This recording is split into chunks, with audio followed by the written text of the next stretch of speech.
سر اگر گستاخی پر محمول نہ ہوں تو شیطان کی یہ بات کہ تو کثرت انسانوں کو نا شکر گزار پائے گا، یہ چیز تو نہیں بتاتی کہ معاذ اللہ جیسے شیطان کامیاب ہو گیا یا شیطان کی جیت ہو گئی ہے؟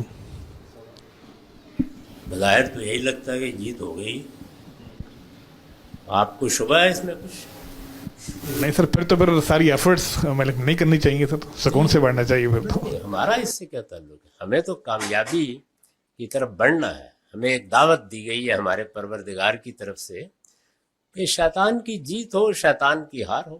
ساری دنیا شیطان کی راہ اختیار کر لے، تمہیں اس راستے پر نہیں جانا. ہمیں اس دعوت پر لبیک کہنی. ان چیزوں میں اپنا وقت نہیں ضائع کرنا چاہیے. ہم یہ دیکھیں کہ اچھا کتنے لوگ صحیح ہیں، کتنے لوگ غلط ہیں، اور پھر لوگوں پر گفتگو کرتے رہیں. اپنے آپ پر گفتگو کرنی چاہیے. میں کتنا صحیح ہوں، میں کتنا غلط ہوں، کیا میں نے اپنے پروردگار کی دعوت کو سمجھا ہے، میں نے اس کا صحیح علم حاصل کیا ہے، میں اس پر لبیک کہنے کے لیے تیار ہوں. ساری تگ و دو کا ہدف یہ ہونا چاہیے. شیطان کامیاب ہوتا ہے، ناکام ہوتا ہے، اللہ تعالیٰ نے فرما دیا ہے کہ وہ غنی للعالمین ہے. یہ اللہ تعالیٰ کے لیے کوئی مسئلہ نہیں ہے. یعنی وہ سارے انسانوں کو ختم کر دے، ان کی جگہ کوئی نئی مخلوق پیدا کر دے. ذرا سیدنا مسیح کے بارے میں جو تبصرہ کیا وہی پڑھ لیجئے. تو اس وجہ سے ہمیں اس تشویش میں مبتلا ہی نہیں ہونا چاہیے. اپنی فکر کرنی چاہیے. میں ہوں، میں خدا کا بندہ ہوں، میرے لیے مہلت ختم ہونے والی ہے، دن تھوڑے رہ گئے ہیں. ہر رات، ہر روز یہ فکر ہونی چاہیے، اور میں کہیں اس میں ناکام تو نہیں ہو گیا.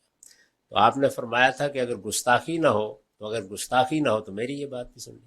قرآن مجید کو جب ہم پڑھتے ہیں، کچھ احکامات ہیں جو کہ آپ صلی اللہ علیہ وسلم کے جو اولین مخاطبین ہیں، جو آپ کی قوم اور اہل کتاب، ان کے لیے، اور کچھ ہیں جو پوری انسانیت کے لیے ہیں. جب ایک عام انسان، عام قاری قرآن مجید کو پڑھتا ہے تو وہ کس طرح متعین طریقے سے یہ جانیں کہ یہ احکامات ان لوگوں کے لیے تھے اور یہ احکامات تمام انسانیت کے لیے ہیں. سب سے پہلے یہ سمجھیے کہ قرآن مجید کس طرح کی کتاب ہے. قرآن مجید جیسے ہم کتابیں لکھتے ہیں سیاسیات پر، سماجیات پر، فلسفے پر، اس طرح یہ کتاب نہیں ہے. قرآن مجید ایک صحیفہ انذار و بشارت ہے. یعنی اس میں اللہ کے ایک پیغمبر کی بعثت ہوئی ہے، اور اللہ کا پیغمبر لوگوں کو دعوت دے رہا ہے، انذار کر رہا ہے. قرآن مجید کا اصل مضمون یہی ہے. یعنی اس میں حکمت بھی ہے، اس میں شریعت بھی ہے جیسے پہلی کتابوں میں ہے، لیکن اس کا ایک خصوصی امتیاز یہ ہے کہ چونکہ نبوت ختم ہو رہی تھی تو اب وہ نذیر للعالمین، ساری دنیا کے لیے اللہ تعالیٰ کی طرف سے انذار کرنے والی کتاب بن کر نازل کیا گیا ہے. اس میں یہ ناگزیر ہوا ہے کہ مخاطبین ہوں. چنانچہ قرآن کی ہر سورہ کے مخاطبین پہلے متعین کرنا پڑتے ہیں. وہ وہی لوگ ہیں جن کو خطاب کیا جا رہا ہے. اس وقت میں گفتگو کر رہا ہوں تو میں جو کچھ بھی کہوں گا وہ آپ لوگوں کو خطاب کر کے کہوں گا. کسی جگہ مخاطبین مشرکین ہیں، کسی جگہ اہل کتاب ہیں، کسی جگہ وہ لوگ ہیں جو اب ان میں سے نکل کر ایمان لے آئے ہیں، پھر ایمان والوں کی مختلف جماعتیں ہیں، ان کو خطاب کیا گیا ہے. تو قرآن جہاں بھی خطاب کر رہا ہے انہی لوگوں کو کر رہا ہے.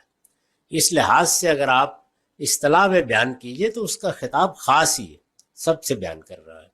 لیکن وہ جو بات کہہ رہا ہے اس بات کی کوئی معنی ہے، اس کی کوئی حقیقت ہے. احکام کے تناظر میں اگر لفظ استعمال کیجئے تو ہر حکم کے پیچھے کوئی علت ہے. یعنی کسی مناط پر وہ کھڑا ہے، کوئی ریشنیل ہے، کوئی عقلی بنیاد ہوتی ہے جس پر بات کہی جاتی ہے. اس کو سمجھنا چاہیے. اب مثال کے طور پر قرآن مجید اپنے مخاطبین کو یہ کہتا ہے کہ اللہ ایک ہے. تو سوال یہ ہے کہ ان کے لیے اللہ ایک ہے تو میرے لیے دو ہو جائے گا، یا یہ کہ ایک دن اس کائنات کو ختم ہو جانا ہے اور پھر ایک نئی دنیا بنائی جانی ہے، یہ اطلاع آدم علیہ السلام کو دی جائے یا آج ہمیں براہ راست دی جائے، اس میں کیا فرق واقع ہو جائے گا؟ احکام میں اللہ تعالیٰ بالعموم جہاں کہیں تبدیلی کا امکان ہوتا ہے وہ ریشنیل یا مناط یا وہ علت خود بیان فرما دیتے ہیں. اور بہت سی جگہیں ایسی ہیں کہ جن پر ہم آسانی سے اس کا استخراج کر لیتے ہیں. تو وہ سمجھنا چاہیے کیا چیز ہے جس کی بنیاد پر حکم دیا گیا ہے. وہ چیز پائی جائے گی تو حکم ہم تک پہنچ جائے گا، نہیں پائی جائے گی تو نہیں پہنچے گا. اس کو ہمارے ہاں علمی تعبیر میں اس طرح بیان کرتے ہیں کہ ان الحکم یدور مال اللہ وجودا وعدما، یعنی حکم تو اصل میں اپنی اس اصل پر کھڑا ہوتا ہے، جو اس کا منات ہے اسی پر کھڑا ہے، اس کی علت پر کھڑا ہے یا اس کے ریشنل پر قائم ہے. وہ اگر موجود ہوگا تو حکم موجود ہے، وہ ختم ہو گیا تو حکم ختم ہو جائے گا. اب بعض موقعوں کے اوپر وہ منات یا وہ علت وہ صحابہ کے ساتھ خاص ہوتی ہے، بعض موقعوں پر وہ رسول اللہ کے متعلقین کے ساتھ خاص ہوتی ہے، بعض موقعوں پر وہ خود رسالت مآب صلی اللہ علیہ وسلم کے ساتھ خاص ہوتی ہے. تو یہ جب متعین ہو جاتا ہے تو آسانی سے ہم جان لیتے ہیں.